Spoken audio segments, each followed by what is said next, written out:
paro y después les dije que sí había paro, porque bueno, así es como que nos tienen como chico en supermercado de aquí para allá, estos del transporte, ¿no?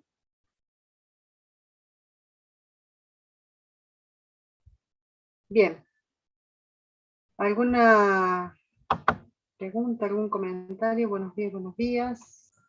Solamente eso. Bien, necesito que se pongan de acuerdo y uno de ustedes me envíe un mail con su número de teléfono. Y esa persona la voy a agendar y le voy a mandar un mensaje para que estemos en contacto para casos como este, donde no sabemos qué va a pasar al otro día. ¿Sí? Por favor. Se los pido porque es una ventaja para ustedes y para mí obviamente también. ¿Qué les pasa que están tan mudos? Nadie pregunta, dice nada. Espero que no estén allá en el aula esperando que yo llegue.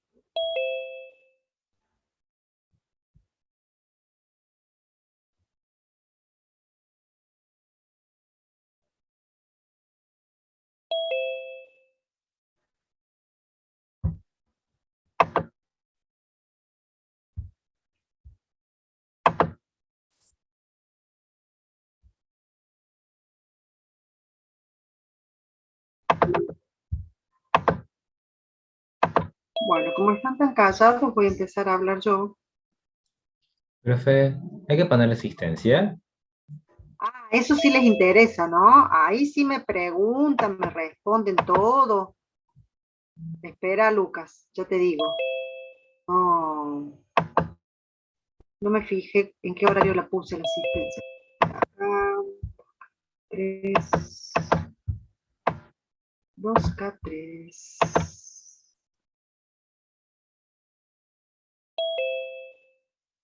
Y todavía no hay que poner la asistencia. A las 12:10 va a comenzar. ¿Sí, Lucas? ¿Alguna otra Sí, pregunta o profe. comenzamos con la clase? Una Van 10 consulta. minutos. Dale. No sé si no me acuerdo si se le explicó o no. ¿Vio cuando habló acerca en Windows del modo usuario y el modo kernel? Sí. Si yo ejecuto, perdón, si yo ejecuto, sea una aplicación y le doy permiso de administrador, ¿eso sería en modo núcleo o no? No, no, no, no. Eso es modo usuario totalmente porque... ¿De qué estás hablando? ¿De Linux o de Windows? De Windows. Bien. En Windows nosotros tenemos cuáles son los servicios que trabajan en modo kernel. Dijimos que son las interfaz gráfica, las aplicaciones de seguridad, el, la HAL, ¿TLL? Ah, no, las DLL trabajan en modo usuario. Si sí, vos te estoy dentro fijas de en eso. esa estructura que había, estaba dividida con una línea. Esa línea me decía todo lo que iba por encima de la línea era modo usuario y todo lo que iba por debajo de la línea era modo kernel. Por lo tanto, todo lo que nosotros hagamos con las DLL o con los servicios se manejan a modo de usuario. Pero el modo usuario y modo kernel no tiene que ver con el usuario que lo ejecuta, ¿sí? El modo usuario y modo kernel tiene que ver con qué funciones o qué permisos les da el sistema operativo a esas aplicaciones. Hay aplicaciones que son para el sistema operativo más importantes y por eso las trabaja a modo kernel, porque trabaja más directo con el hardware. Y en cambio, estas aplicaciones como las DLL, que son servicios de apoyo, las trabaja en modo usuario. ¿Sí? Sí. Por Tenés que, ejemplo, ¿cómo? tenés que fijarte en ese gráfico. ¿En qué cuadro entraría? Si son de los cuadros de arriba que habla de servicios, sobre todo de servicios y aplicaciones de usuario, es modo usuario. Y por ejemplo, no sé si, si- vio que sea Windows, o sea, se supone que sí, que debe estar activado, y vienen aplicaciones que hacen como una, no sé, creo que sería como credenciales falsas o algo así, que generan un ¿Cómo código qué? de Perdón, activación. no te entendí. No te entendí que O hay sea, aplicaciones. o sea, Windows vio que tiene que estar activado, que te pide hacer una activación con un código de producto, que muchas veces uno no lo tiene, así que lo que tiene que hacer es usar un programa para generar, no sé, como un código, que eso Sí, activa el Windows. Eso sí, sería, sí. trabajaría a modo, o sea, es algo interno del sistema operativo, no sé si será así, eso de la Em, activación. la verdad que, la verdad que me mataste porque no sé el tema de esa activación, cómo funcionará. Lo que vos, si te entiendo bien, es cuando vos lo instalás al sistema operativo. Sí, cuando uno instala el sistema operativo, veo que en el proceso de pregunta si tiene el código Te de pide, producto, y en caso de que no lo tenga, o sea, es como que así, está como creo que todas las funciones de Windows se activan durante un periodo de tiempo, hasta que llega un punto en el cual se desactivan, porque las funciones se desactivan porque necesita el código de producto, que no lo tiene. ah, no, no, pero Entonces, eso no tiene nada que ver con el modo núcleo y modo, modo núcleo o kernel o modo usuario. No tiene que ver con eso. Esas funciones tienen que ver con que te va a permitir por un tiempo ejecutar tareas normales, ¿sí? Que pueden ser de los dos tipos, pero va a llegar un momento dado en que no te va a dejar hacerlo porque te va a ir restringiendo posibilidades. Pero eso tiene que ver con que el sistema operativo también es una aplicación. ¿Mm? Podría haber sido para el sistema operativo como podría haber sido para cualquier otra aplicación, un juego, un sistema de sonidos, de audios o de música, que te permite usarlo durante un tiempo determinado a todas las funciones que tiene y que en un momento dado te va a empezar a recortar esas funciones que te va a dar. Pero no tiene que ver con el modo de ejecución. Cuando hablamos de modos de ejecución, hablábamos de que el sistema operativo, propiamente dicho, como sistema, tiene acceso al hardware en forma directa. ¿Sí? Sabemos que el sistema operativo es el intermediario entre el usuario y el hardware, porque nosotros directamente no tocamos el hardware, sino que lo hace el sistema operativo. Cuando el sí. sistema operativo toca funciones muy básicas, muy elementales, pero que a su vez son más de bajo nivel, está trabajando en modo nuevo. Cuando el sistema operativo trabaja programas que se conectan con otros programas que se le llaman servicios, ahí está trabajando en modo usuario. A eso se refiere. Ok, ok. Lo que vos me planteaste tiene que ver con como restricciones que le va a dar el sistema operativo, pero que podría ser el sistema operativo, podría ser el Office, podría ser un juego o podría ser otro software, que te va a dar un tiempito de uso y después te va a empezar a limitar lo que podés hacer. ¿Sí? Pero no, eso ya es otro, digamos, es otro enfoque. No, no es el modo núcleo, modo kernel, modo usuario. Bueno, ¿Sí? sí. ¿Alguna otra pregunta, Lucas? Eso significa que has estado revisando los temas. Sí, ayer estaba, o sea, ayer, bueno, estaba haciendo de vuelta los apuntes, porque o sea, cuando lo hago en clase obviamente son muy desprolijos, así que estaba copiando esta vez de forma Pasando en limpio, cronológica. Sí, pasando en limpio, exactamente. Sí, no se dejen estar, miren que ya estamos a 26 de abril y el 24 de mayo sería el parcial.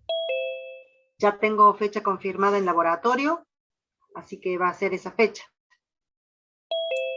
es un Excepto que cuestionario como venimos haciendo. más o menos, porque el cuestionario va a ser con algunas múltiples opciones, va a ser con palabras para completar, va a ser con texto escrito, o sea, es una combinación de todo. Lo que pasa Ok, es que lo hago en laboratorio porque necesitamos que sea presencial, entonces se le va a habilitar una máquina para cada uno de ustedes y vamos a hacer 2 turnos para rendir. Así que van a ser distintas preguntas para distintos grupos. Pero sí, ¿va a tener múltiples opciones? Sí, va a tener. Pero también va a tener para completar palabras, arrastrar y soltar, y también desarrollo. También va a tener para desarrollo. 24 de mayo. Si no me equivoco, es martes, ¿no? A ver, déjenme ver. Confirme. No se los informé oficialmente, esto es mayo 24, martes, sí. Porque tengo que fijarme en el mail que me respondieron para la fecha del aula del Apsis. Pero Salí de ahí. sí, ahora pueden marcar la asistencia. Lucas pueden marcar la asistencia. Ya les voy a mandar una notificación por autogestión para informarles la fecha, si es que no se la mandé. Porque suena que yo cuando recibí el mail mandé la notificación, pero puede ser que este curso no les haya mandado porque no me la mandaron juntos. Así que apenas tenga tiempito les mando la fecha, así la van programando. Teórico y práctico el mismo día, no. El práctico se rinde aparte del teórico. ¿Sí? Es un examen para teórico, un examen para práctico. Eso lo van a hablar con el profe Cánovas y Parisi. ¿Está? Bien, ¿qué más? Marquen la asistencia, como les dije recién, y voy comenzando la clase, entonces si no hay más preguntas. Voy a compartir pantalla.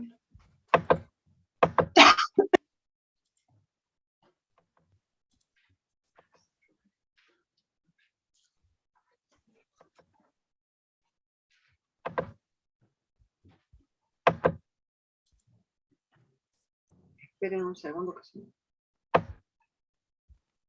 desacomodo todo aquí.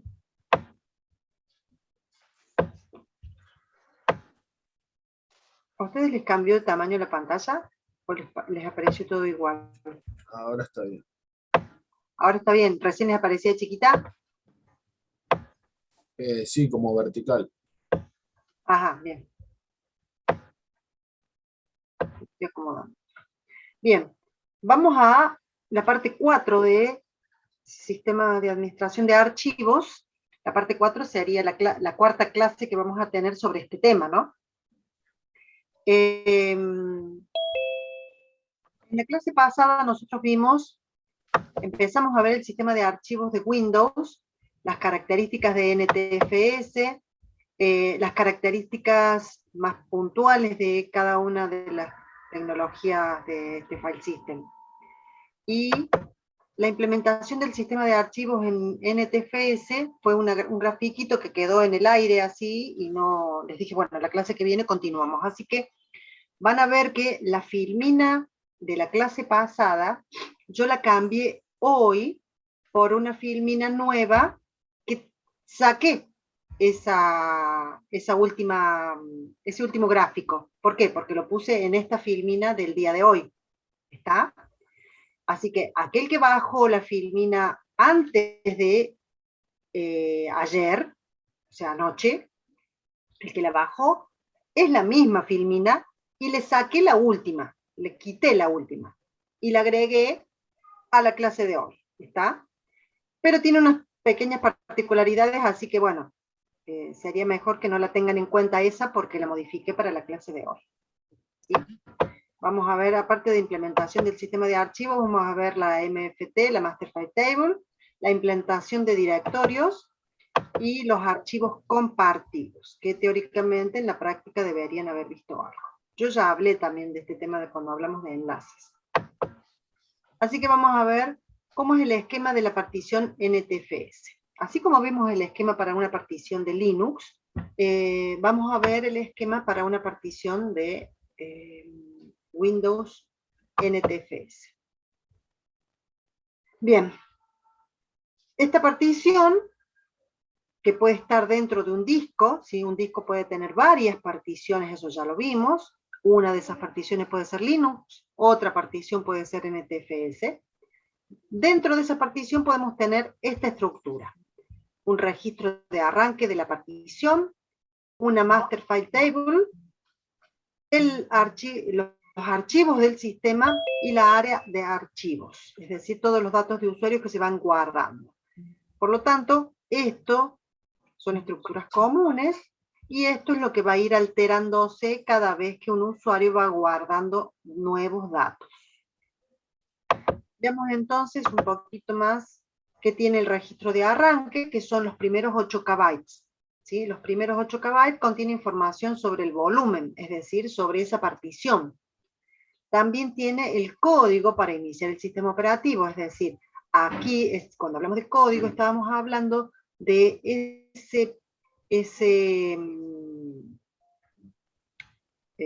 ¿cómo es que le llamamos en la de Linux? Ese bloque donde decíamos que teníamos el número mágico, ¿sí? Aquí estaría ese número mágico donde se marca que este va a ser el sistema operativo que arranca. También contiene este registro de arranque un puntero a la MFT, es decir, el puntero donde dice dónde está ubicada la MFT. ¿Para qué? Para allí encontrar todos los datos del sistema de archivos. Entonces, cuando se arrancan los primeros registros que están aquí, llama al código para que inicie el sistema operativo y luego apunta a dónde están las tablas de archivos para poder encontrarlos fácilmente. Perdón. Siguiente. La MFT, ¿qué contiene? Esta Master File Table contiene el dónde y cómo están almacenados los archivos y sus atributos. Es decir, acá me dice dónde están los archivos, pero el cómo implica cuál es el método que está utilizando para que los encontremos. Nosotros sabemos que tenemos distintos métodos de implementación. ¿Se acuerdan cuáles son esos métodos?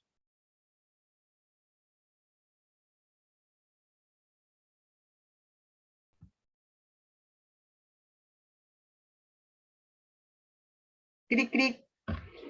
¿Cuáles eran los métodos? Uno era el que vimos de Linux, el de inodos. Aquí... Es cuando, o sea, como tiene solamente como, no está bien decir suelto, o sea, como grupos de bytes, algo así era. Claro, podemos tener una asignación contigua, que no se usa, podemos tener una FAT, es decir, una tabla de índices y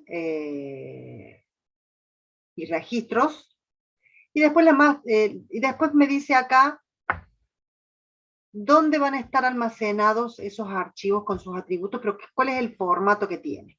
Esta Master File Table para el NTFS tiene un formato especial, ya lo vamos a ver en la próxima filmina, pero aquí debería venir la estructura que yo voy a utilizar para poder encontrar a los archivos, ¿sí? Y para poder encontrar los atributos de los archivos también.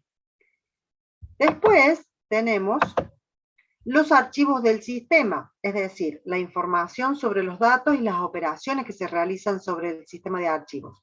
Nosotros hablábamos de que el NTFS tenía unas ciertas características. Por ejemplo, el journaling, ¿se acuerdan? Que era ese registro de transacciones que se van realizando o que se deberían realizar. Bueno, esos archivos de sistemas están a continuación de la MFT. Tenemos una estructura que guarda archivos y atributos. Ya veremos cómo es esa estructura. Y luego tenemos los archivos que usa el sistema para, por ejemplo, definir los espacios libres. ¿Qué espacios no están ocupados? Va a estar acá. Y qué archivos o qué registros, perdón, qué operaciones se están realizando sobre el sistema de archivos están acá, el journaling. ¿Para qué? Para que cada vez que debamos afectar a los usuarios, a los datos de los usuarios, a los archivos de los usuarios que están acá, aquí vamos a llevar ese registro.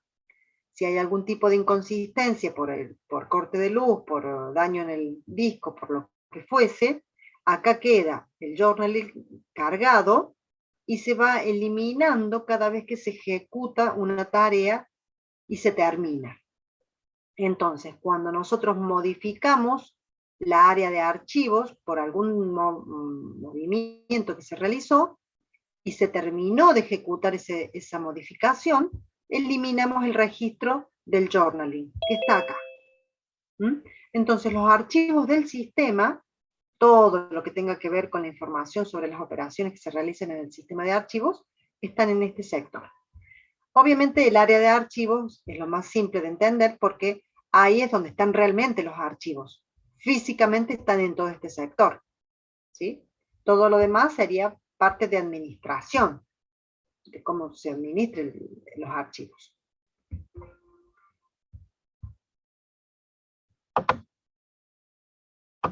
Bien. Un volumen también es llamado, una partición también es llamada volumen, ¿sí? Van a encontrar que a veces se dice, en Linux se dice partición, y en Windows generalmente le llaman volumen, pero es exactamente lo mismo. Estamos refiriéndonos a un dispositivo que va a guardar información sobre los archivos. El volumen o partición para Windows en NTFS es una secuencia lineal de bloques o clústeres. Es decir, tenemos uno a continuación del otro. Todo es una secuencia lineal. El tamaño del bloque para NTFS puede variar entre 512 bytes y 64 KB. Nosotros utilizamos comúnmente bloques de 4 KB, porque es un número intermedio. Un bloque de 64 es un bloque grande, y un bloque de 512 es un bloque chico.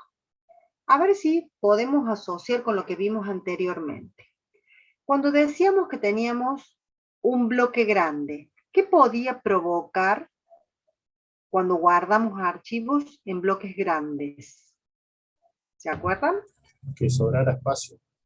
Que me sobrara espacio, exactamente, que yo tenga, por ejemplo, archivos que ocupen, supongamos, 3 bloques, y el tercer bloque ocupe muy poquitito, y todo el resto me sobre. Y lamentablemente ese sobrante no lo voy a poder usar en otro archivo, porque el bloque ya está asignado al archivo. Cuando hablamos de bloque, estamos hablando de una mínima unidad para guardar la información. Por lo tanto, si el bloque es de 64, lo más chico que voy a encontrar es los 64K. Y si el archivo es grande, bárbaro, voy a necesitar 2 o 3 bloques o más bloques. Pero si el archivo es pequeño, ese bloque de 64 va a hacer que me sobre espacio. ¿Qué pasa cuando tengo bloques pequeños? No me va a sobrar tanto espacio, pero va a tener una desventaja. ¿Cuál sería?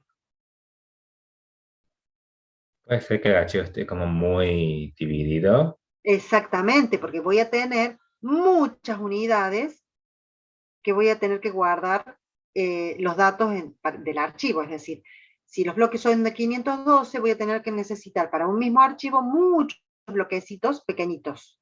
Y para leerlo voy a tener que ir accediendo cada uno de los bloquecitos. Los bloques son grandes, accedo a un bloque de una sola vez y una sola lectura. El bloque me indica que yo voy leyendo como mínima unidad un bloque, ¿sí? En el disco se accede por bloque, entonces cuando tengo un archivo de 3 bloques, tengo que hacer 3 lecturas. Mientras que si yo tengo un archivo que utiliza 20 bloques, voy a tener que hacer 20 lecturas diferentes. Por eso hay que buscar un número intermedio, y comúnmente los bloques son de 4K. ¿Sí? Profe, Obviamente que puede haber más grandes y puede haber más chicos. Eso lo define en forma genérica el sistema operativo, pero también el usuario puede configurarlo. Sí. el tamaño que nos muestra Windows de los archivos, ¿es en relación a estos bloques? ¿O es como el tamaño Exactamente, real? en relación a los bloques. Exactamente. Lo mismo que en Linux, ¿sí? Ustedes por ahí en Linux van a ver de tantos K. En realidad, cuando dice tantos K, son bloques, porque los bloques son de 1K. O sea, perdón, que interrumpa de Sí, vuelta. dale, dale. No, no, O dale, sea, dale, dale. podría ser, por ejemplo, si Windows me dijera que un archivo pesa 2 kilobytes, podría ser que en realidad no sea exactamente 2 kilobytes, sino que sea menos. Exactamente. ¿Por qué? Porque los bloques, como van a ser, supongamos de 4, que te diga 5 bloques, y en realidad está ocupando 4 bloques y medio o 4 bloques y un cuartito. Pero te va a decir que ocupa los 5 bloques completos, por lo tanto el total que te va a dar va a ser con respecto a lo que vale cada bloque. Si el bloque vale 4K y tengo 5 bloques ocupados, te va a decir que ocupa 20, punto. No te va a decir 19, 18. ¿Por qué? Porque por más que sobre espacio, los 5 bloques están designados o destinados a ese archivo. Reservados. ¿Sí, Lucas? Sí, ¿Era gracias. esa tu pregunta? Sí. Bien.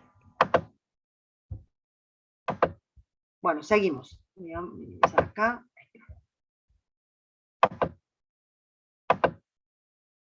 Bien. La Master File Table es el corazón del esquema del NTFS, es decir, la parte más importante, la principal estructura de datos de una partición. La MFT, que se le llama. Bien, volvemos a repetir. Contiene información de dónde están los archivos y también de los atributos. Es una tabla. La Master File Table es una tabla que contiene 2 a la 48 registros como máximo. Es decir, eso es lo máximo que puedo almacenar de archivos. Es una secuencia lineal de registros. Un registro a continuación del otro. Secuencia lineal de registros. El tamaño de los registros es un tamaño fijo de 1K cada registro, porque es suficiente para guardar toda la información. Cada registro de la MFT representa un archivo o directorio. Sea archivo, sea directorio, hay un registro de 1K para cada uno de ellos. Cada registro también contiene los atributos del archivo y la lista de direcciones de disco de sus bloques. Es decir, en el registro de la MFT tengo el tipo de archivo, los permisos del usuario, quién lo creó, las fechas de modificaciones, etcétera, etcétera, y la lista de todos los bloquecitos de disco que usa ese archivo. Si el archivo es muy grande, donde yo tengo muchas direcciones de disco, puede ocupar varios registros, es decir, puedo tener 2 registros asignados a ese archivo o 3 registros asignados a ese archivo, dependiendo del tamaño del archivo.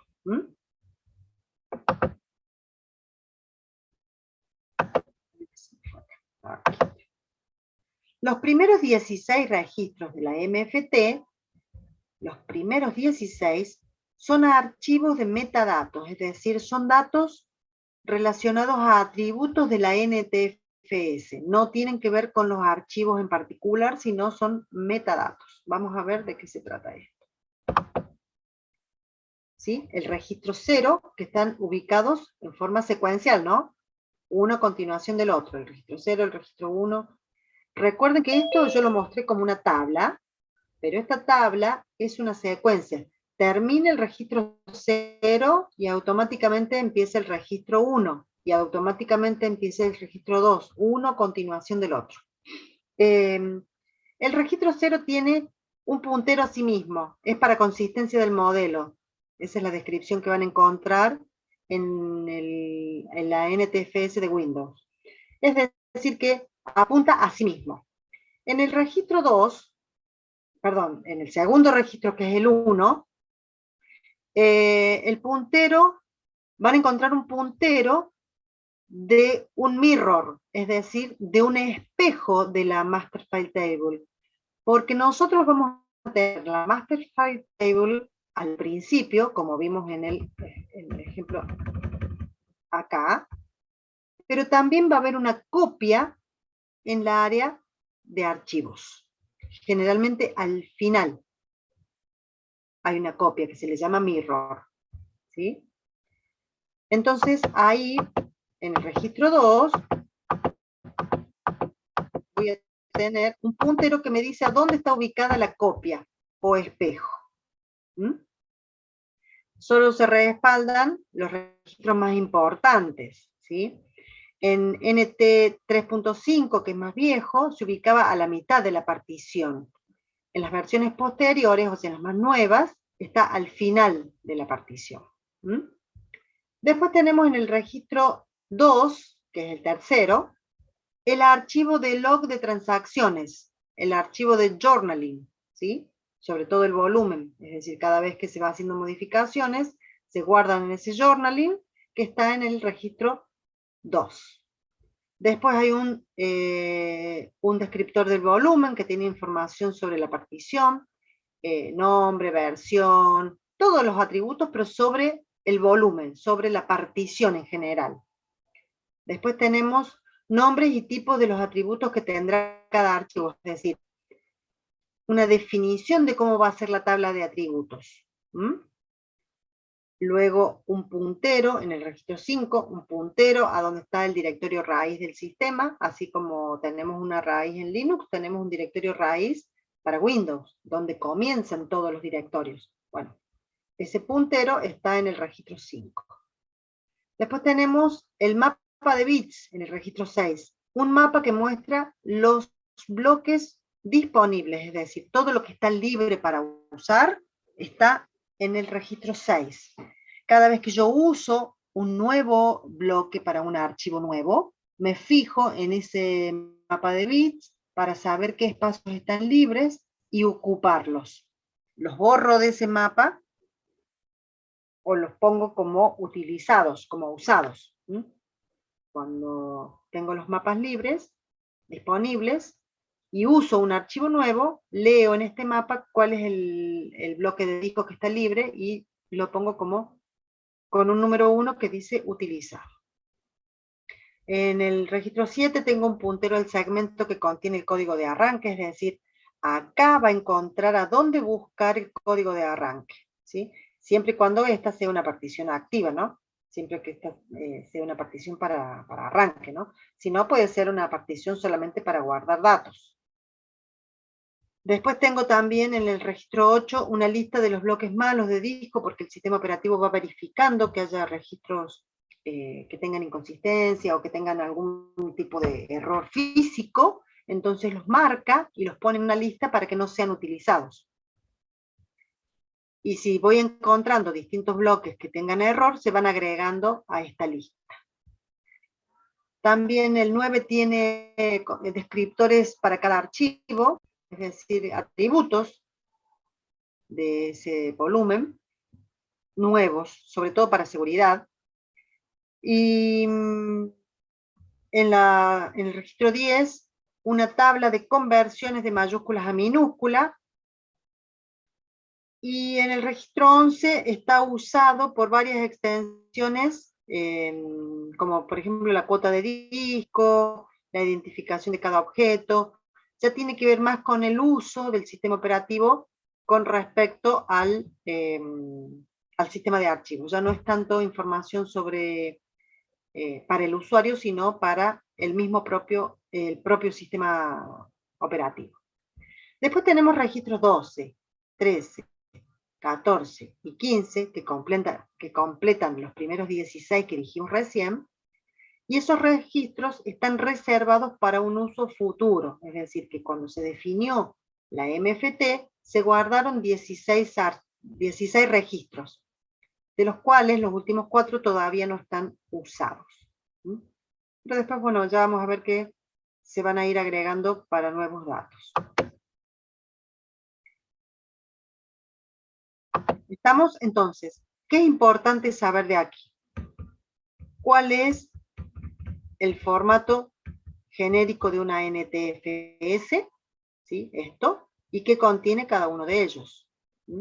Cada una de estas partes. Después, ¿qué es la Master File Table? y en líneas generales, algunos de los registros que consideren más importantes dentro de estos 16, que en realidad son 12, ¿sí? Porque los 4 últimos no tienen nada guardado todavía.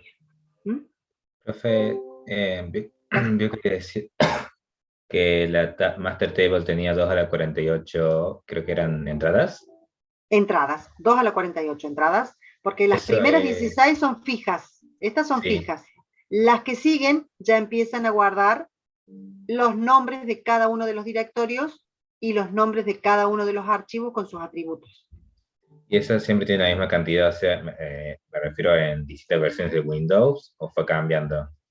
Y mira, en realidad es la versión definitiva para la MFT, pero cuando empezamos a cambiar, que eso lo vamos a ver un poquito más adelante cuando veamos entrada-salida, cuando empiezan a cambiar desde el MFT a otro tipo de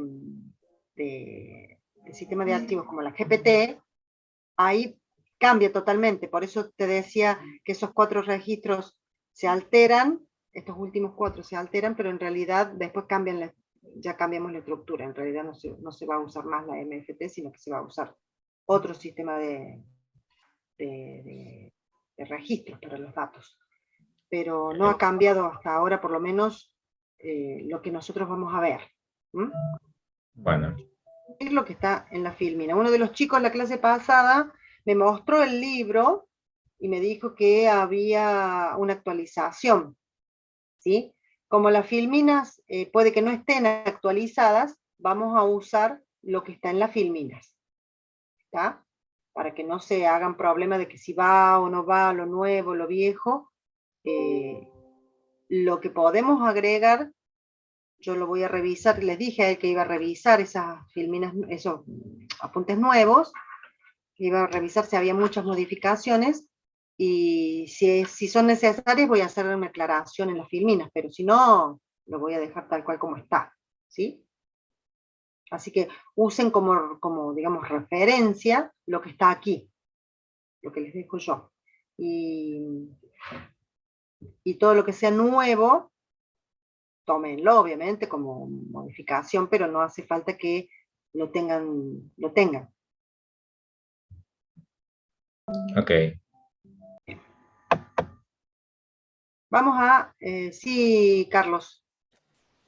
Profe, entonces, el inodo sería una estructura que solamente es de Linux, ¿cierto? Sí, solamente para Linux. Y Para el los, equivalente... en realidad no para el Linux, sino para todos los sistemas Unix. Claro. Y el equivalente a eso en Windows sería esta MFT o no. Claro, la MFT sería la estructura, la Master File Table sería la estructura que reemplaza al inodo, o que se compara con el inodo. Ah, perfecto.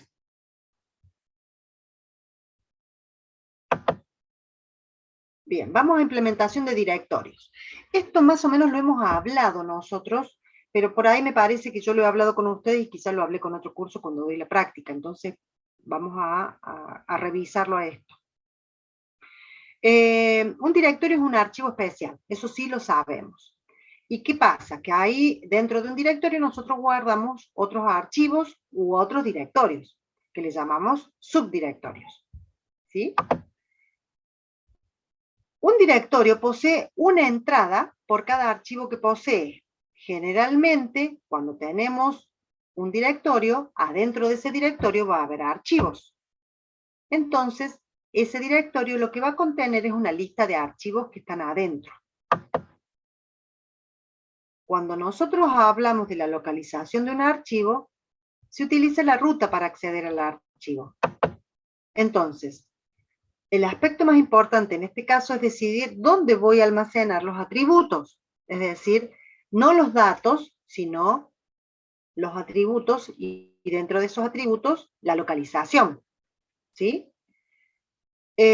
¿Por qué es esto? Porque podemos tener la localización dentro del directorio o fuera del directorio, esa sería la síntesis. ¿Mm? Se puede resolver. En el propio directorio lo hace la FAT. El sistema de archivos FAT guarda en el mismo directorio los atributos.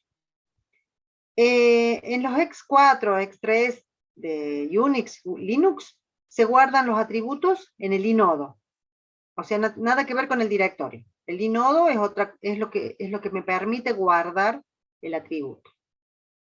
Y en la MFT, que es del sistema NTFS, se guarda en cada registro de archivo. Es decir, yo tengo el archivo y dentro del registro de archivo tengo los atributos. ¿Sí? Entonces, dependiendo del sistema de archivos que utilice, voy a tener que los atributos referidos a un archivo pueden estar en diferentes lugares físicos, ¿no? En la FAT, en el mismo directorio, en el inodo, en Linux o X4 tenemos en un inodo los atributos, y en NTFS tenemos en cada registro de la Master File Table. Cada registro va a tener el archivo y sus atributos. Pero me está apareciendo cualquier cosa. Ahí está. Bien, veamos en la FAT. Aunque es un sistema viejo, es como para que nosotros entendamos las diferencias que había, porque ya FAT prácticamente no hay. Hay algunas máquinas viejas que están usando un sistema de sistema operativo viejo, pero bueno, tenemos que verlo como para que ustedes vean las diferencias entre los distintos sistemas. La FAT es lo que se llamaba File Allocation Table, la tabla de localización de archivos. Utilizaba la lista ligada y un índice, es decir, yo tenía una lista de archivos con sus atributos, pero tenía un índice de cómo iba siguiendo el contenido de ese archivo en los distintos bloques. Es decir, para poder acceder a un archivo, yo tenía que leer en el índice donde comenzaba el archivo y leer un puntero que me decía a dónde continuaba ese archivo. Para poder recorrerlo, yo entraba a esa tabla y recorría cómo iba continuando el archivo. Pero no leía el contenido del archivo, sino solamente leía el índice. Los atributos de ese archivo se registraban en cada entrada del directorio, es decir, en el mismo directorio donde tenía el nombre del archivo, guardaba los atributos. Nombre, dirección, fecha, usuario, tamaño, etcétera, etcétera. ¿Qué contenía esa tabla de directorios?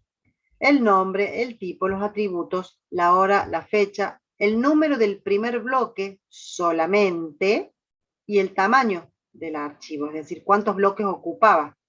¿Por qué guardaba solamente el primer bloque? Porque yo después tenía la tabla que me indicaba dónde continuaba.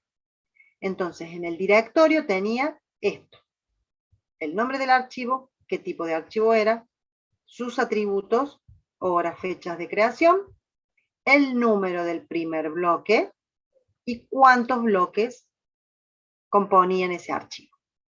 Con eso era suficiente para encontrar los datos del archivo. En el caso de Linux, nosotros tenemos inodos. Los inodos tienen todos los atributos y también los punteros a dónde están los bloques de disco. Pero en la entrada del directorio solo voy a tener el nombre del archivo y el inodo. Es lo único que guardo en un directorio. Todos los atributos están acá, en el inodo.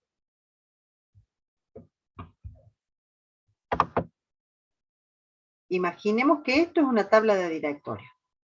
Si yo pongo el directorio actual, tengo una estructura que tiene dos partes: el nombre del archivo y el número de inodo asociado.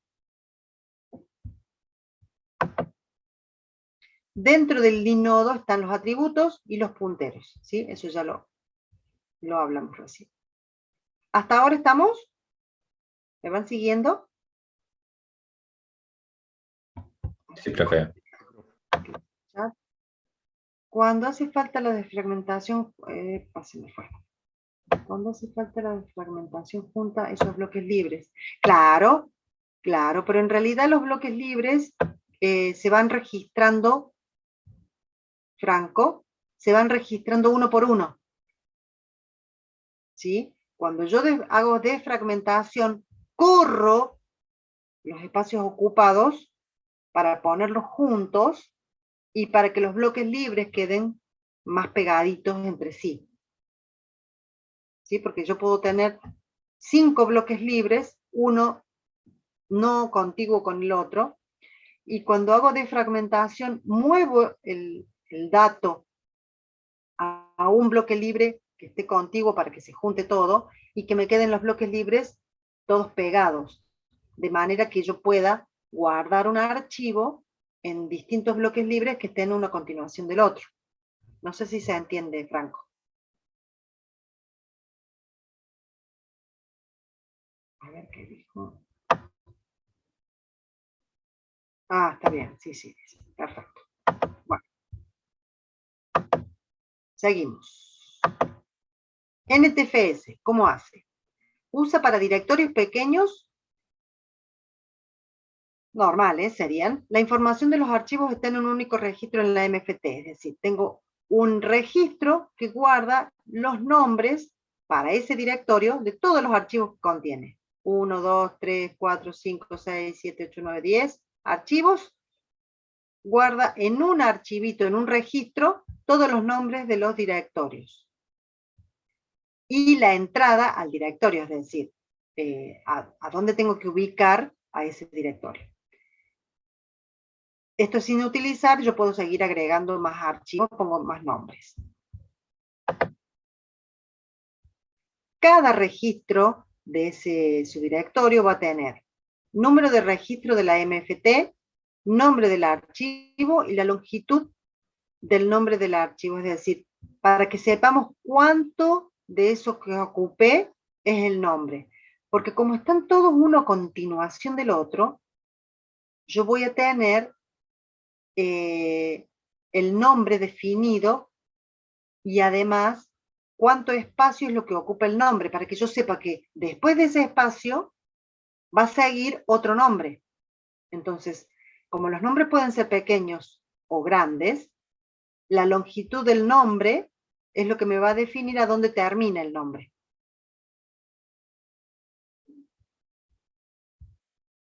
Bien, vamos a la siguiente.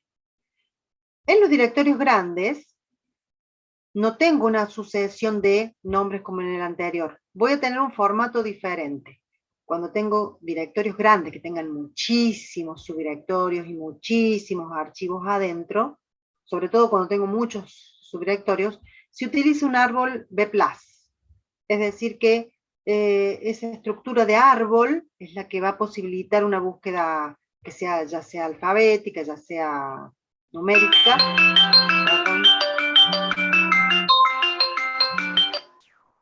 Ya sea alfabética, ya sea numérica, y que me va a permitir la inserción de nuevos nombres en ese directorio. Como los directorios van a ser muy grandes en cuanto a la cantidad de archivos que contengan, y muchos directorios dentro de directorios, eso va a provocar que sea muy desorganizado. Entonces, por eso se utiliza una estructura de árbol B+. Sería algo así. En vez de tener una lista, como teníamos antes, voy a tener directorios de bloques, de grupos, perdón. Profe, disculpe, se le escucha medio bajo. Ah, se bajó el volumen. Ahora. Se le sigue escuchando medio bajo. ¿Bajo? A ver, sí, como algo, si la notificación le voy a hacer tapado el sonido. No sé si he tocado algo de acá, pero no toqué el volumen yo. A ver, ahora me escuchan mejor. Ahí se le escucha mejor. Bueno, bien, les decía que para cuando tenemos directorios grandes, ¿sí? Ya no se utiliza una secuencia de bloques con los distintos archivos o directorios, sino que se utiliza una estructura de árbol B+.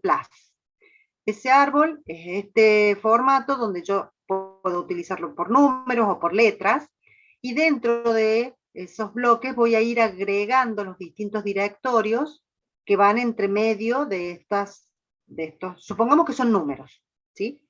Todos los números entre 23 y 71 van a ir guardados en este bloque. Si a su vez en este bloque no me caben los 4 subdirectorios que tengo, vuelvo a crear otra estructura intermedia entre el 34 y el 44, o entre el 44 y el 56, siempre que estemos usando números. Si usáramos letras sería algo similar, pero voy agregando punteros de bloques armados de tal forma de árbol, de una jerarquía de árbol.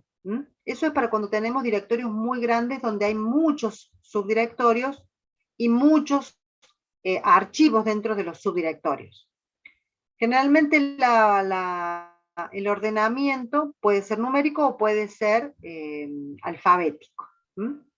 Esa es la implementación que hace NTFS para los directorios.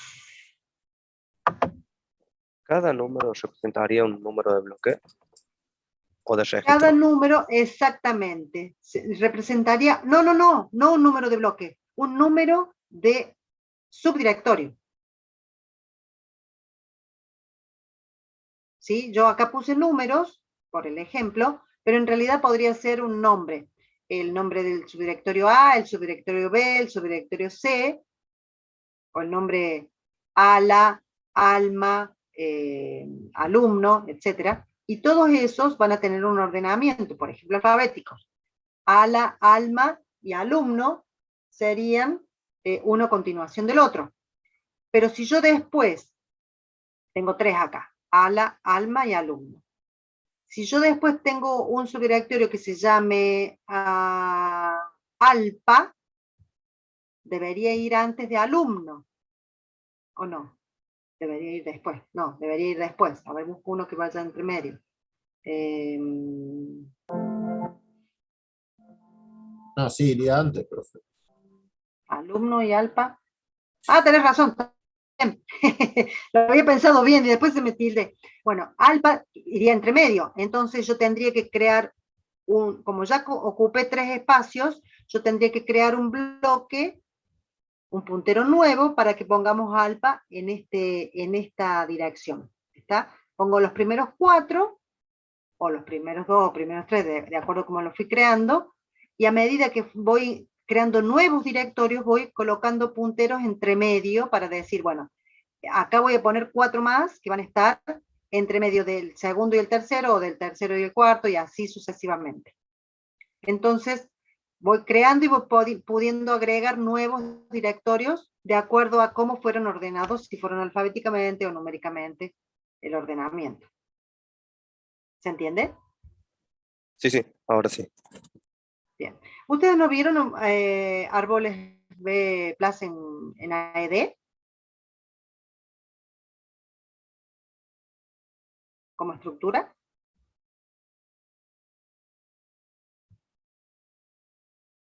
A ver qué dice. No que recuerde. Ah, yo pensé que lo veían en AED, por eso lo dejé como algo.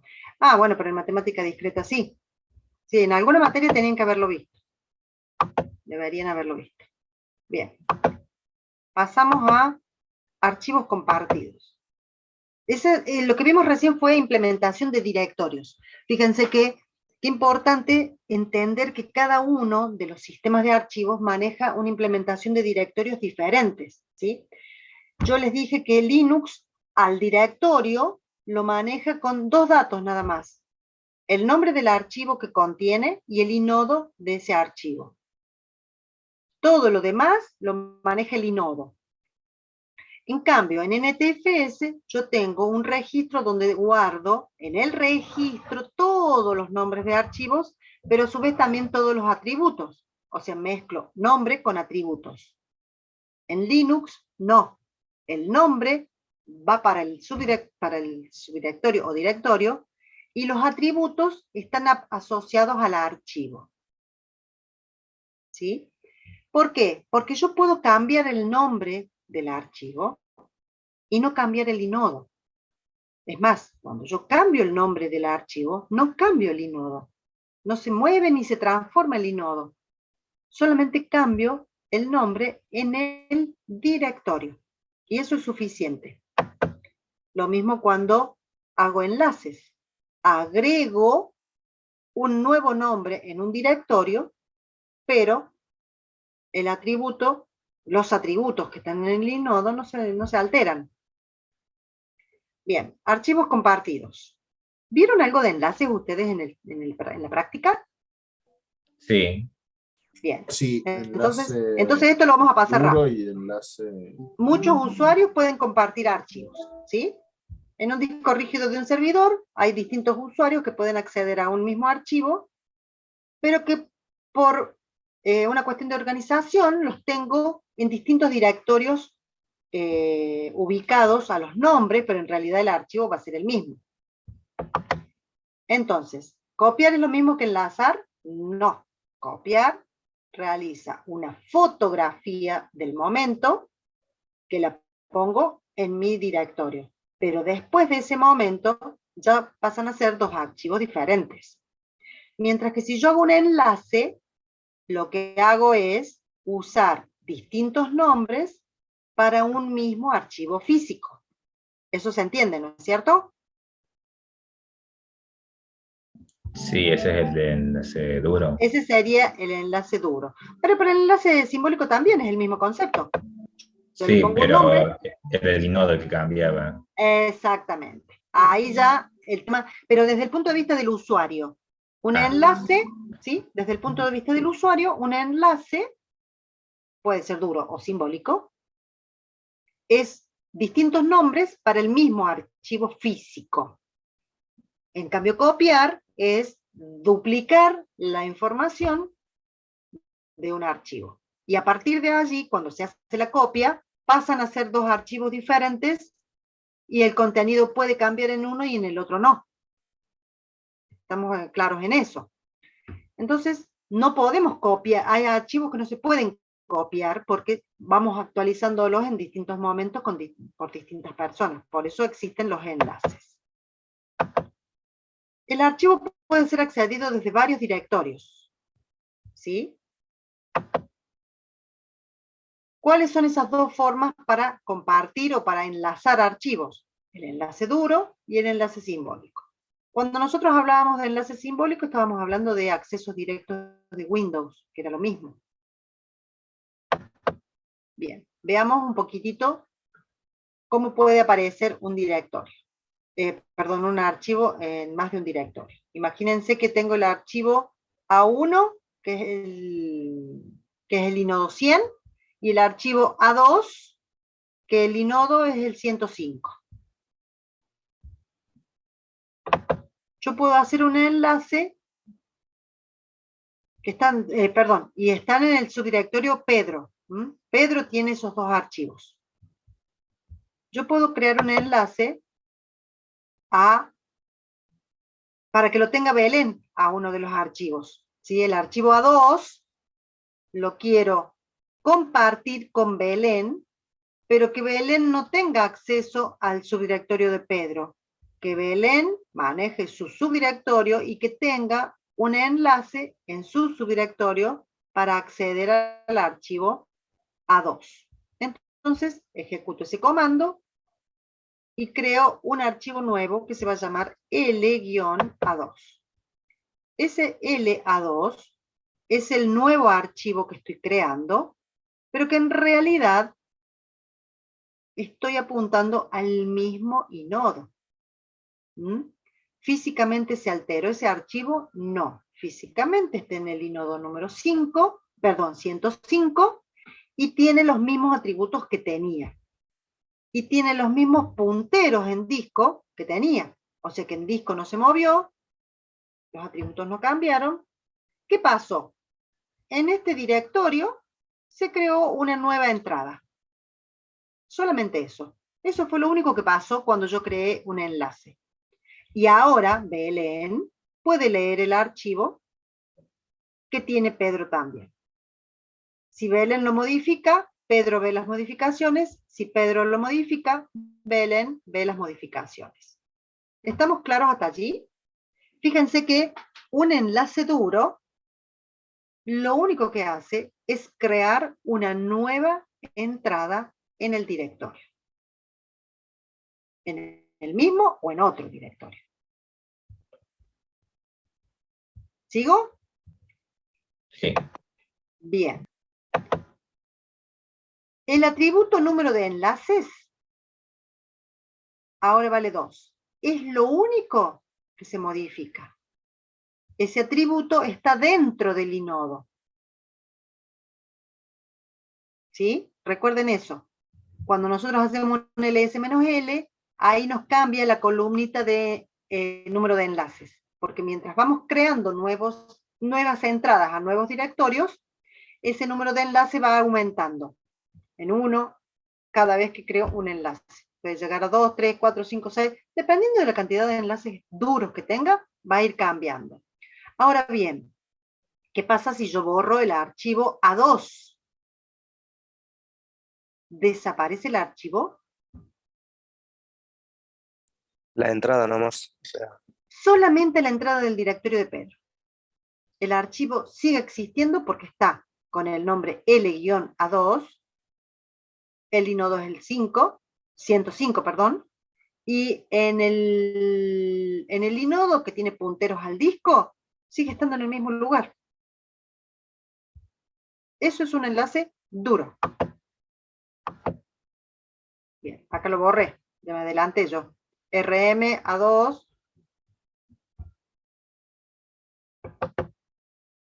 Ay, se me corre el mouse. Esperen que voy a conectar el otro mouse porque está funcionando mal.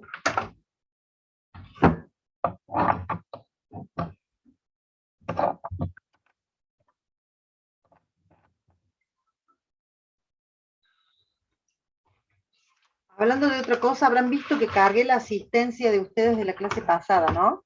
Pusieron la asistencia ustedes de hoy, ¿no? Bien. Borro el archivo A2 y el archivo desaparece de Pedro, ya no existe más esta conexión de que Pedro tiene el archivo A2, pero él sigue teniendo el archivo y físicamente sigue existiendo el archivo. Ahora el enlace, el número de enlaces vale 1, porque disminuyó, pero el archivo no desapareció. Cuando borre este archivo, recién físicamente desaparece. ¿Está? Recién allí voy a perder contacto con ese archivo. Si tengo 7 enlaces, tengo que borrarlo 7 veces al archivo para que pueda desaparecer. Inconveniente de los enlaces duros. Bien, tiene algunos inconvenientes. No muchos, pero, porque tiene mayores ventajas, pero uno de los inconvenientes es que el propietario, que fue Pedro, queda como propietario Pedro, aunque lo haya borrado, y queda Belén como que lo está usando, pero que el dueño va a ser Pedro. Es decir, no cambia el propietario, aunque el propietario lo haya borrado. Eso es un inconveniente. Esperen que me están mandando mensajes de la clase. Bien. Bueno, yo ya me anticipé. Va a tener un solo enlace, pero el propietario va a seguir siendo Pedro. Bien. Otro enlace, no está acá. El otro inconveniente, y que no lo escribí porque debe ser que está más adelante, es que yo puedo realizar archivos enlazados duros solo, y esto tomen nota, solo en el mismo sistema de archivos. O sea, solo en el mismo, en la misma partición física. ¿Por qué? Porque yo tengo un número limitado de inodos. Tengo, por decir un número, 65.000 inodos. Esos son todos los inodos que puedo utilizar. Cada vez que borro un archivo, se me libera un inodo. Cada vez que uso o creo un archivo, utilizo y capturo un inodo más.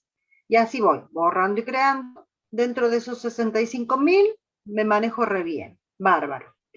Los inodos van a ser el 1, el 2, el 3, el 4, el 64.999. ¿Qué pasa si yo pongo 2 file systems para que se comuniquen entre sí, para que yo comparta información? ¿Puedo usar un enlace duro de un file system a el otro file system? No, no puedo. ¿Por qué? Porque voy a tener los inodos repetidos. Una partición va a tener del 1 al 65.000 y el otro disco va a tener del 1 al 65.000. Y voy a tener repetidos los números, pero van a ser distintos archivos. ¿Se entiende esto? Entonces no puedo compartir con enlaces duros 2 particiones diferentes. A ver qué me dice en el chat, porque no me está apareciendo en el chat. Claro, porque son 2 file systems distintos, ¿sí? Lo que sí puedo hacer es enlaces simbólicos. Ahí sí puedo compartir archivos de un file system a otro file system. ¿Por qué? Justamente porque en los enlaces simbólicos doy el camino, no doy el inodo. ¿Está? Estoy medio atrasada acá con esta información. Déjenme ver si lo puse más adelante. Simbólico. A ver un cachito.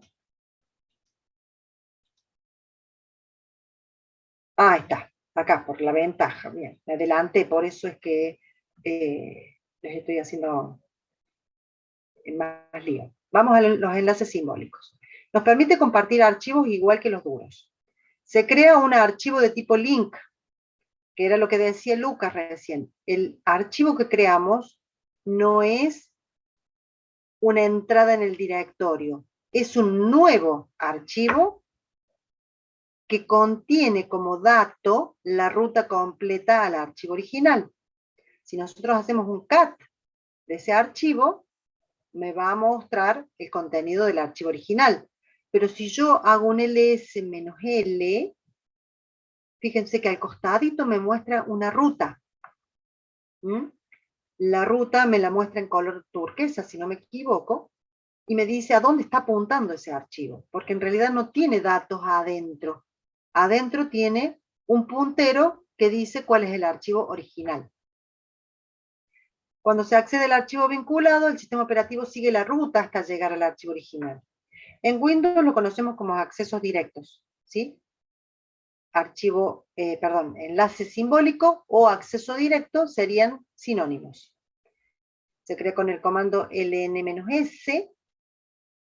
¿Por qué se relaciona tanto con Linux? Porque el comando en ln o el concepto de enlace duro solo existe para Linux. No existe el concepto de enlace duro para Windows. ¿Qué sucede si se borra el archivo original?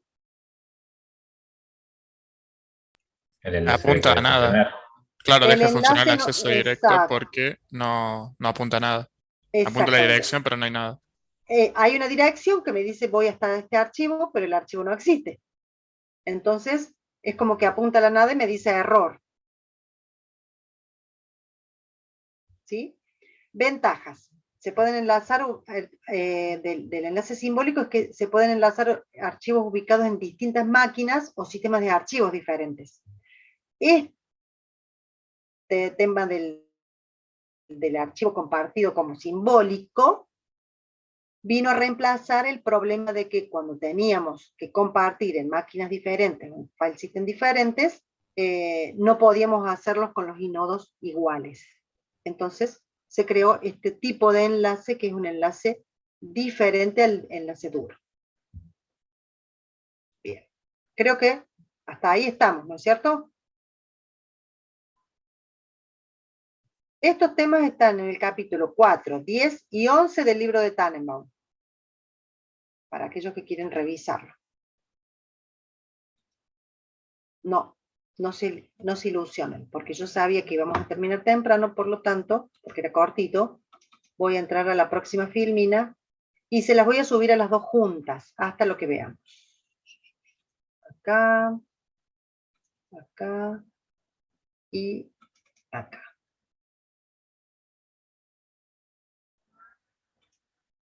Entonces, vamos a continuar. No estoy proyectando, ¿no? ¿O sí? No, profe, está la filmina vieja. Vieja, vamos a compartir la filmina nueva. Compartir. Ahí está. ¿Qué pasó? ¿Qué me dijeron en el chat?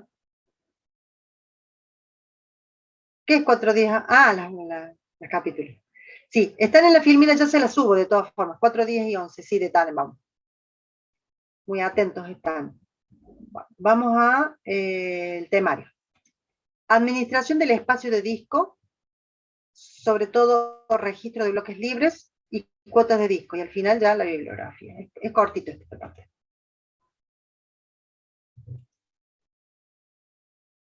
Bien. Los discos están divididos en bloques o sectores, que fue lo que les comenté recién. Los bloques podían ser desde 512 bytes hasta 64 KB. Los archivos se almacenan en bloques de tamaño fijo. Siempre los bloques van a ser de un tamaño fijo. Para todo el sistema de archivos, esos bloques siempre son un mismo número, no es que van a cambiar. Tamaño del bloque ideal. Esto lo hablamos al principio. Miren, yo me voy desorganizando, pero ¿qué beneficio se obtiene al dividir el disco en bloques grandes? ¿Qué beneficio se obtiene al dividir el disco en bloques pequeños? ¿Qué sucede con la fragmentación? Fue lo que hablamos en un principio, ¿sí? Cuando los bloques son grandes, me aumenta la fragmentación interna, porque yo pierdo esos espacios que no ocupa el archivo completo. Pero cuando divido el archivo en bloques pequeños, tengo que hacer un recorrido con el tema que parece que se ha levantado el paro, me están volviendo loco. Voy a apagar el teléfono.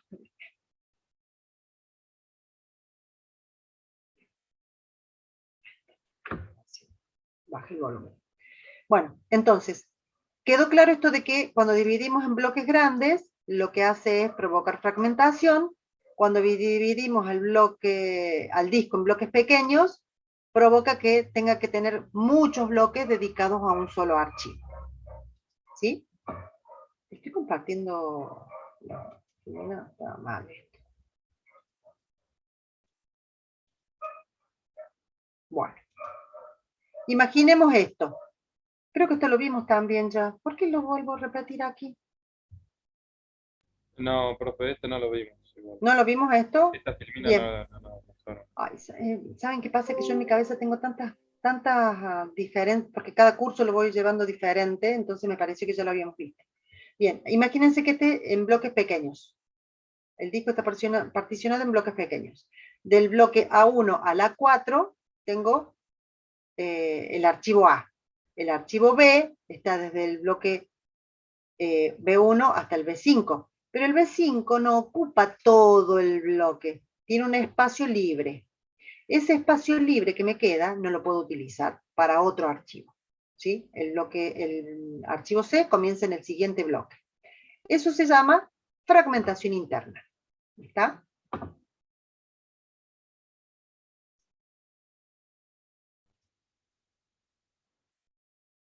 Bueno, les pregunto yo, pero yo ya se los dije. Vamos en el disco que está particionado en bloques grandes. Tengo acá, perdón, vamos a hacer la comparativa. ¿Cuántos bloques tengo ocupado acá? 4. Para el archivo B, 5. Para el archivo C, 6 bloques. Si pasamos a bloques más grandes, el archivo A tiene 2 bloques y con eso es suficiente para todo el archivo. El archivo B tiene 3 bloques y el espacio libre es mucho más grande. ¿Por qué? Porque el tamaño del bloque que me sobraba antes un poquito, ahora me sobra más porque los bloques son más grandes. El archivo C, en vez de utilizar 6, utiliza 3 bloques. Es decir, que por un lado voy mejorando a la cantidad de registros de bloques que voy a usar, pero la desventaja son los espacios libres que me va a ir generando que van a ser más grandes. Entonces, arreglamos por un lado y desarreglamos por el otro. El archivo A ocupa 2, el archivo B ocupa 3 y el archivo C ocupa 3 también. La fragmentación interna aumenta. ¿Qué es más rápido en cuanto a la velocidad del acceso al disco? ¿Qué les parece a ustedes? La fragmentación tipo grande, no pequeña. No le llamaríamos fragmentación. La fragmentación es la consecuencia y la desventaja, ¿sí? O sea, mejor, o sea, más rápido leer archivos Dividir grandes. en bloques Bloques pequeños grandes, eso quiere decir. o dividir en bloques grandes. Leer archivos almacenados en bloques pequeños es más rápido que leer archivos almacenados en bloques grandes. ¿Qué les parece a ustedes? No, leer un archivo en un bloque grande va a ser más veloz, ¿Más qué? más rápido. ¿No escuchó? Más rápido. Ah, ahora sí. No se escuchaba porque era como que ibas bajando el volumen y al último ya no sabías si habías dicho rápido o no. Sí, es mucho más rápido. ¿Por qué? Porque la cantidad de bloques que voy a tener que leer, si son pequeños, son más cantidad de bloques.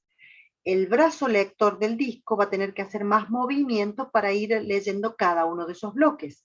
Mientras que si la cantidad de bloques, al ser grandes, van a ser menores, voy a tener que hacer menos lecturas de una sola vez. ¿Sí? Cada bloque se lee de una sola vez. Si el bloque es pequeño o el bloque es grande, se lee de una sola vez. Entonces, mientras más bloques tengo, más lecturas tengo que realizar. Mientras menos bloques tengo, menos lecturas tengo que realizar. Independiente del tamaño, cada bloque se lee de una sola vez.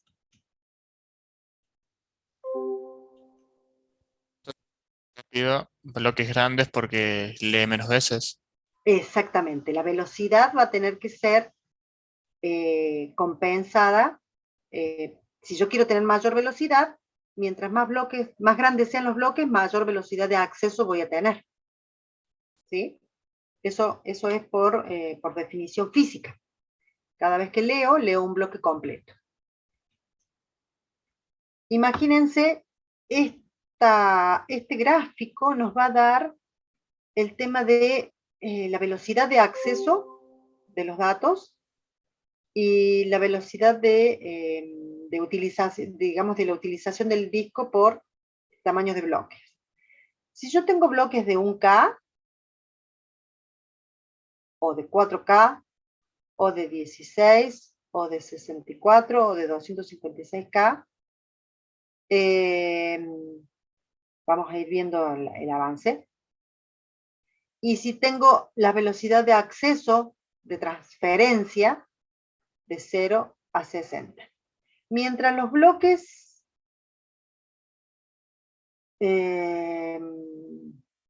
perdón, esto no tiene que ver con la administración del disco.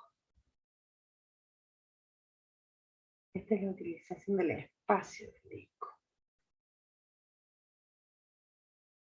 No, discúlpeme, vamos a saltar esta filmina porque no es lo que yo quería mostrarles. La voy a borrar de la presentación porque no tiene que ver con esto. ¿Cuál sería para ustedes el tamaño óptimo del bloque de disco?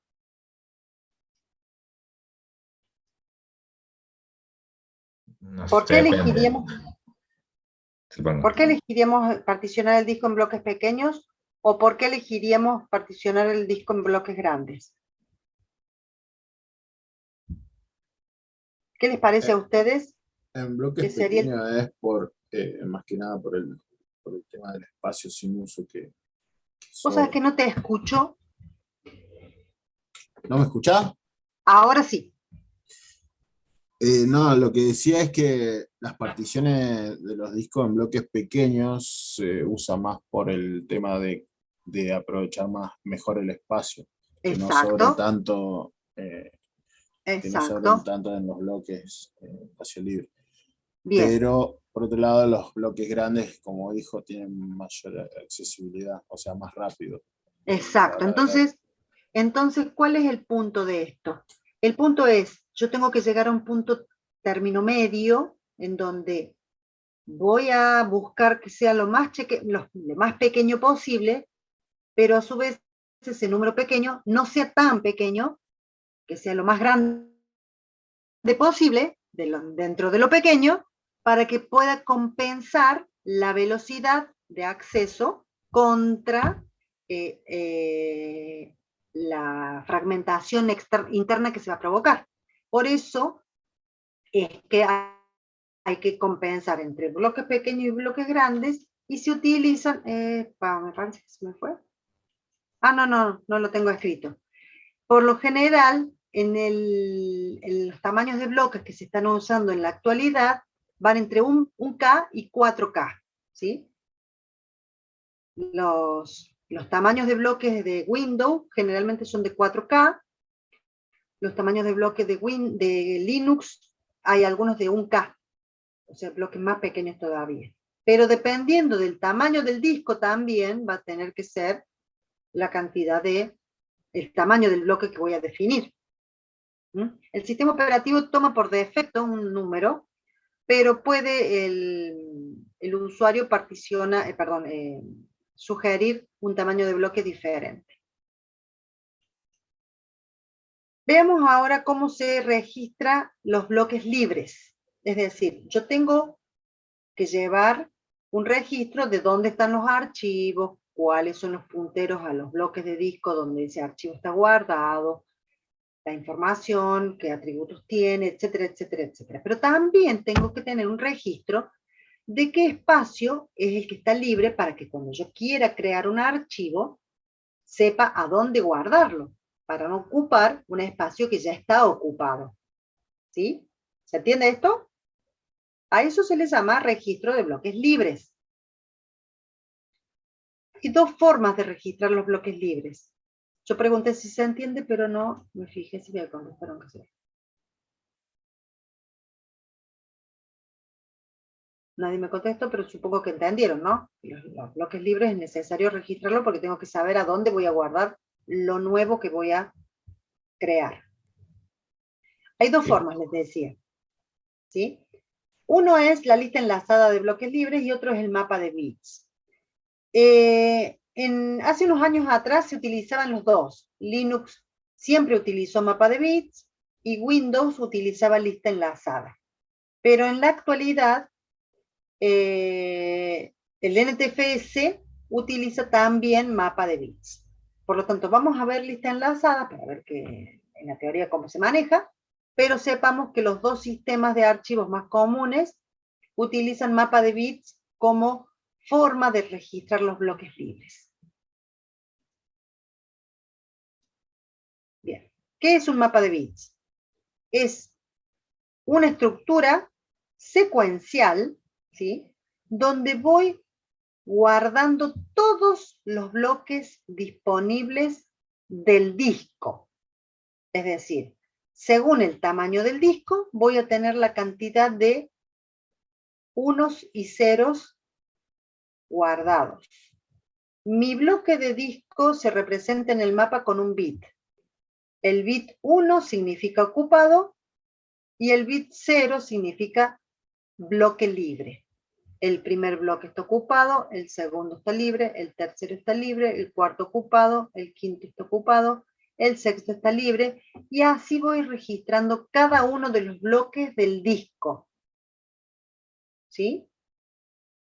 El mapa de bits se carga completo en la RAM para saber que cuando yo tengo que buscar un bloque libre, tengo que buscar los que están en cero.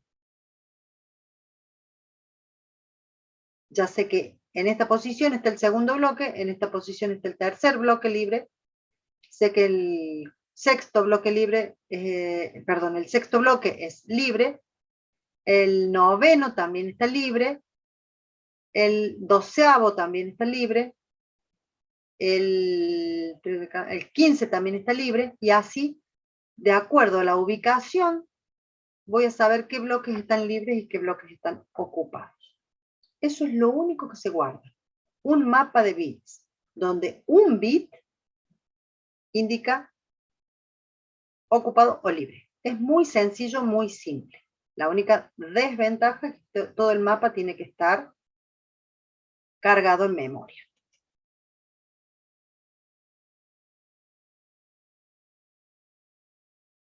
¿Cómo sabe el sistema operativo dónde alojar un archivo en disco?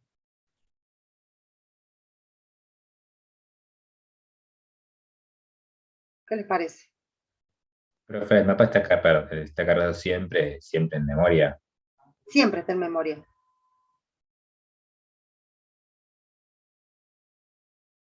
¿Sí? Lo único que tengo que hacer es leer a dónde están los ceros. Lo acabo de decir, nada más que hago las preguntas y me respondo yo sola antes de hacer la pregunta. ¿Sí? ¿Cómo se actualiza el mapa de bits cuando se borra un archivo del disco? ¿Se vuelve 0? Se vuelve a 0 directamente. Se pone un 0 encima del 1 y ya está. Entonces ya el sistema operativo sabe que ese bloque, que yo lo tenía ocupado, al tener un 0 es porque está libre. No me importa si tiene datos o no antes. Si tiene datos anteriores, va a estar físicamente guardado, y era lo que hablábamos hace un tiempo atrás. Va a estar guardada la información en el disco. Pero al tener un bloque 0 acá, la próxima vez que yo lo utilice voy a pisar esa información. ¿Sí? ¿De qué va a depender el tamaño del mapa de bits, entonces? ¿Qué les parece? ¿El tamaño del mapa de bits va a cambiar? ¿O va a ser siempre el mismo? Depende de la cantidad de bloques. Siempre el mismo. Depende de la cantidad de bloques que yo tenga. Muy bien. ¿Y de qué va a depender la cantidad de bloques que yo tenga? Del ¿Cuántos tamaño bloques de bloques. ¿Cómo? Del tamaño de bloques. Del tamaño de bloques por un lado. Y por el otro, ¿qué otra cosa tengo que tener en cuenta? Tamaño del disco. El tamaño del disco. Porque dependiendo del tamaño del disco y el tamaño del bloque, va a ser la cantidad de bloques que voy a tener. Y esa cantidad de bloques va a estar representada cada uno de esos bloques por un bit. Entonces el mapa de bit va a tener tantos bits como bloques tenga ese disco. ¿Sí? Veamos el tema de la lista enlazadas. ¿Avanzo o hay preguntas? A ver. La cantidad de particiones. ¿Qué pasó con las particiones, Sebastián? No solamente de los ocupados, Gianfranco, de la cantidad de bloques que voy a tener libres y ocupados. No sé si fue ahí la pregunta. Sí. Porque los ocupados van a estar en 1, pero los libres van a estar en 0. Por lo tanto, tengo que tenerlos a todos. No puedo discriminar a uno o a otro. ¿Sí, Gianfranco? Son hermanos gemelos con... ¿cómo que se llama el otro? Gianfranco, ¿y cuál es el otro? Tomasi. Stefano. Todos muy italianos. ¿Son gemelos o mellizos? ¿Cómo ninguno de las dos? No son hermanos, sí, eso sí. Hermanitos comunes. Bueno. Los quiero ver la clase que viene, a ver si son parecidos o no. Bien. Lista enlazadas. Otra forma de registrar los bloques libres. Esto ya ahora Linux ni Windows lo están usando. Lo estaban usando el Windows anterior. ¿Sí? Se utilizaban bloques de disco enlazados para registrar los bloques libres. Cada bloque libre se anotaba en un registro que en un bloque, se anotaba en un bloque, en un registro de bloque, donde yo anotaba las direcciones de los bloques libres. El bloque 42, el bloque 136, el bloque 210, el bloque 97, y iba anotando todos los espacios libres que había. Si no me alcanzaba con un registro de bloques, creaba otro registro con otros bloques. Mientras más bloques libres tuviera, más bloques con direcciones iba a haber. ¿Sí? era un bloque que contenía como dato las direcciones de disco que estuvieran libres. Un bloque de disco de 1K puede contener 256 números de bloque de disco de 32 bits. O sea que aquí había 256 números.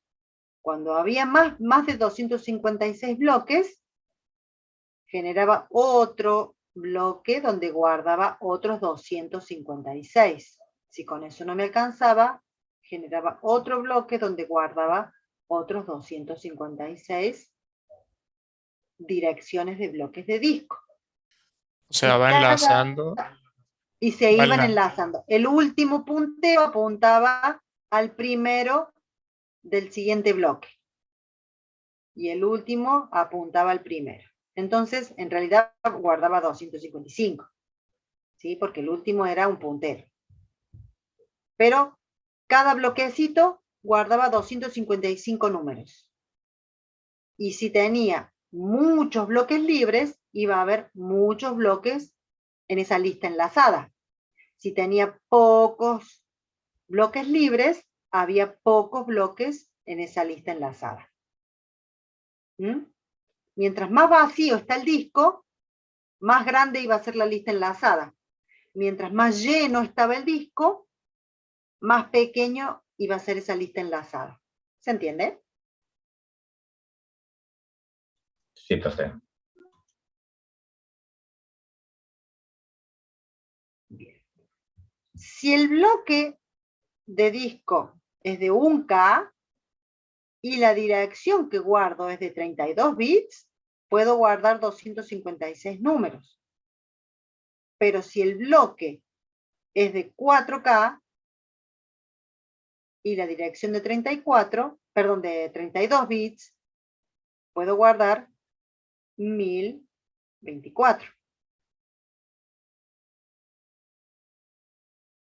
Pero si el bloque es de 4 y la dirección es de 64 bits, voy a guardar 512. O sea, dependiendo del tamaño de la dirección y dependiendo del tamaño del bloque, es la cantidad de bloques que voy a poder guardar acá. De direcciones de bloques que voy a poder guardar acá. ¿Sí? Esto es un ejemplo. Para un bloque de 1K, para direcciones de bloque de disco de 32 bits. Porque dependiendo de cómo anote acá los números, la cantidad de números que voy a poder anotar van a ser los 32 bits o los 64 bits. Y si son de 1K o de 4K, va a depender la cantidad de registritos que voy a tener. ¿Sí? No hace falta que hagan el cálculo, es complicado entenderlo, pero sepan que mientras más grande es el bloque, más direcciones puedo contener. Pero mientras más grande sea la dirección, menos bloques voy a contener. Entonces todo tengo que balancearlo. Entonces, ¿de qué depende el tamaño de la lista enlazada de bloques libres? Sintetizando. El tamaño de toda la lista. Depende del número, del tamaño del bloque, depende del tamaño del disco.